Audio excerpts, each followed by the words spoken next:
NaMo Narayan. The ancient Indian astrologer में आपका स्वागत है।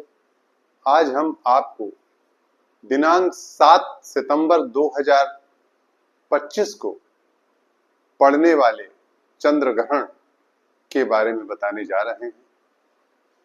एक अभूतपूर्व योग बन रहा है इस बार चंद्रमा शतभिखा नक्षत्र में है और शतभिखा नक्षत्र में चंद्रमा के होने से इस बार चंद्र ग्रहण हो रहा है, क्योंकि शतभिखा का स्वामी भी राहु है और यह चंद्र ग्रहण अभूतपूर्व योग बना रहा है। यह खग्रास चंद्र ग्रहण है और काशी में दृश्य है, इसलिए इसका इस पूरे क्षेत्र में परिणाम रहेगा।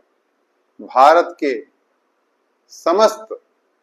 लगभग समस्त क्षेत्र में, उत्तर भारत, उत्तर पूर्व भारत और लगभग आर्यावर्त, और ये आप समझ लें कि भारत का वह क्षेत्र जैसे आपके पंजाब, इधर आपका हरियाणा,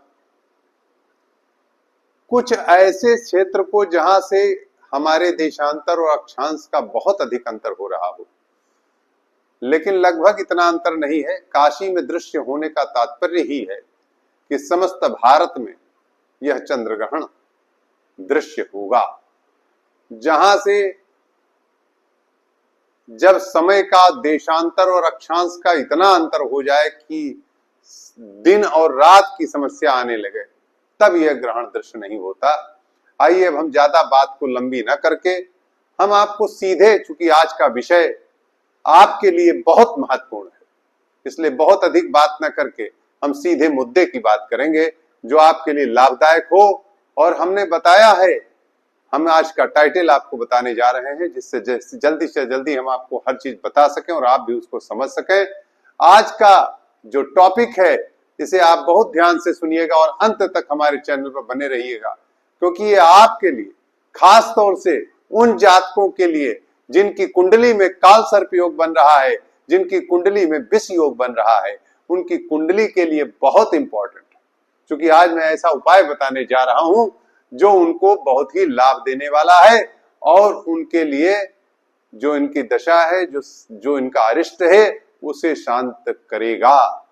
ऐसे योग की चर्चा, ऐसे उपाय की चर्चा, ऐसे दोष के निवारण की चर्चा आज मैं करने जा रहा हूं। इसलिए सीधे मुद्दे पर आता हूं, अधिक लंबी बहस नहीं करूंगा, लंबी बात नहीं करूंगा। लंबी बात से आपको कुछ मिलने वाला नहीं है। आइए सीधे टॉपिक पर, और सीधे टॉपिक की ही चर्चा करूंगा। दिनांक 7 सितंबर 2025 को पड़ने वाले चंद्र ग्रहण में काल सर्प व विष योग को शांत कैसे करें, ये हमारा टाइटल, तथा कौन सी राशियों को लाभ होने जा रहा है। आइए अब आपको हम बता दें कि दिनांक 7 सितंबर 25 को 9:57 रात में, मैंने लिख दिया है, देखिए, स्पर्श का समय। स्पर्श क्यों कहते हैं? क्योंकि उस समय ग्रहण स्पर्श करता है।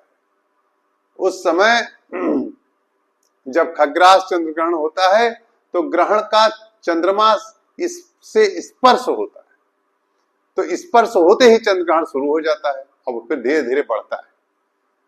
उसे ग्रस्ता, मतलब जो कहते हैं ना कि ग्रसना, तो खग्रास जिसे कहते हैं, तो ग्रसना, तो धीरे धीरे वो स्पर्श शुरू होता है, तो वहीं से चंद्र ग्रहण स्टार्ट हो जाता है। अर्थात ग्रहण काल जिसे कहते हैं वह 9:57 पर प्रारंभ हो जाएगा, आपका ग्रहण योग जिसे ग्रहण काल कहते हैं, और यह 11:41 पर मध्य में रहेगा, बहुत बिल्कुल अपने चरम पर रहेगा। और इसका समापन यानी मोक्ष होगा 1:27 पर रात में, अर्थात 1:27 AM, जो दूसरे दिन का लग जाता है अगर अंग्रेजी तारीख से देखें। तो अब आप समझ गए कि 9:57 पर स्पर्श होगा, ग्रहण लगेगा, और 11:41 पर, देख लीजिए सब बोर्ड पे लिखा हुआ है, आप पूरी तरह से पढ़ सकते हैं। 9:57 पे स्टार्ट यानी स्पर्श, 11:41 सबसे टॉप पे चरम, पूरी तरह से पूरा आच्छादित, और 1:27 पर मोक्ष यानी समापन हो जाएगा ग्रहण का। अब आइए पहले हम मोटी मोटी बात आपको बता दें कि ग्रहण काल में क्या करना चाहिए, क्या नहीं करना चाहिए। देखिए, बालक, वृद्ध और रोगी, इनके लिए वर्जना है। इनको छोड़ करके समस्त लोगों को, जो कि सनातनी है और जिन्होंने मंत्र दीक्षा ले रखी है, उनके लिए यह है कि सूर्य ग्रहण में 12 घंटे पूर्व और चंद्र ग्रहण में 9 घंटे पूर्व भोजन का त्याग कर देना चाहिए। ये हम आपको बता दे रहे। अब जो विशेष बात है वो ये है कि ग्रहण काल में गर्भवती स्त्रियों को किसी भी चीज, जैसे सब्जी काटना, चाकू से किसी चीज को काटना या सोना मना है।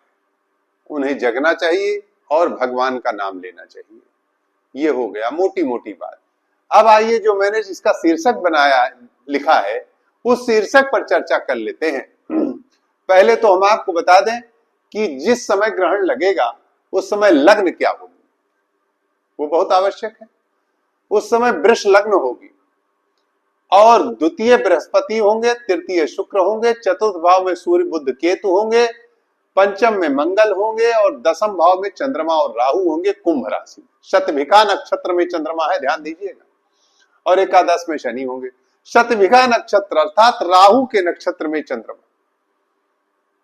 और यह ग्रहण बहुत ही इंपॉर्टेंट है उपाय के लिए।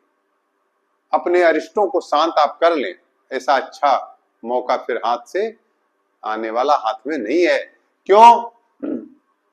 देखिए, हमने इसमें कहा है कि किन, पहले तो मैंने लिखा है कि काल सर्प व विषयों को शांत कैसे करें, और एक हमने लिखा है कौन सी राशियों को लाभ होने जा रहा है। तो पहले आपको बता दें कि कौन सी राशियों को लाभ होने जा रहा है, फिर काल सर्प दोष और विष योग का उपाय हम बताते हैं। पहले बताते हैं आपको मेष राशि। मेष राशि वाले जान लें कि उनकी बल्ले बल्ले होने जा रही है। मेष राशि का बहुत बड़ा लाभ, उनको बहुत कुछ प्राप्त होने वाला है। वृष राशि, इनको भी बहुत कुछ लाभ प्राप्त होने जा रहा है। इनको स्त्री सुख की प्राप्ति होगी। कन्या को बहुत बड़ा लाभ होगा, सौख्य की प्राप्ति होगी, अर्थात सौभाग्य सुख की प्राप्ति होगी, भाग्योदय हो जाएगा। धनु राशि, इनको लक्ष्मी की प्राप्ति होने जा रही है। धनु राशि वालों, आपको धन धान्य संपन्नता श्री लक्ष्मी की प्राप्ति होने जा रही है। आइए, अब हमने आपको मेष, वृष, कन्या और धनु के बारे में बता दिया। और अन्य राशि वालों से निवेदन है कि वो ग्रहण को बिल्कुल ना देखें और घर के अंदर रहें। जो अन्य राशि है, यानी मेष, वृष, कन्या और धनु को छोड़ करके अन्य राशि वाले ग्रहण का दर्शन ना करें, उनके लिए मना है। आइए, अब उनको उपाय क्या करना है जिससे उनका अरिष्ट शांत हो। मैंने लिखा है, अन्य राशियों को ग्रहण के समय अधिकाधिक शिव मंत्रों का जप करना चाहिए। शिव जी के मंत्रों का जितना अधिक से अधिक जप कर सकें, उनके लिए लाभकारी रहेगा। मंत्र महोदध विषम व्याल के, मेटत कठिन कुअंक भाल के। आइए, अब हम आपको बता दें कि काल सर्प दोष, ये देखिए नोट कर लीजिए, काल सर्प दोष व विष दोष निवारण इसी ग्रहण काल के मध्य कैसे करें। जैसे हमने आपको बता रखा है कि विष योग कब होता है, शनि चंद्रमा की युति के कारण बताया है आपको पिछली वीडियो में। काल सर्प दोष आप अच्छी तरह जानते हैं। तो अब इन दोनों का निवारण कैसे किस प्रकार आप कर सकते हैं, उसके बारे में हम आपको पहले तो मंत्र से परिचित करा दें। देखिए, मंत्र ये आपको दिखाई दे रहा है बोर्ड पर, इसे आप लिख लीजिए। मंत्र आपको दिखाई दे रहा होगा, उसे आप लिख लीजिए। हम बोल भी रहे हैं, उसे आप नोट कर लीजिए, सुन लीजिए। तमोमय महाभीम सोम सूर्य विमर्दन हेमनाग प्रदानेन मम शांति प्रदो भव। फिर से बोल देता हूं, तमोमय महाभीम सोम सूर्य विमर्दन हेमनाग प्रदानेन मम शांति प्रदो भव।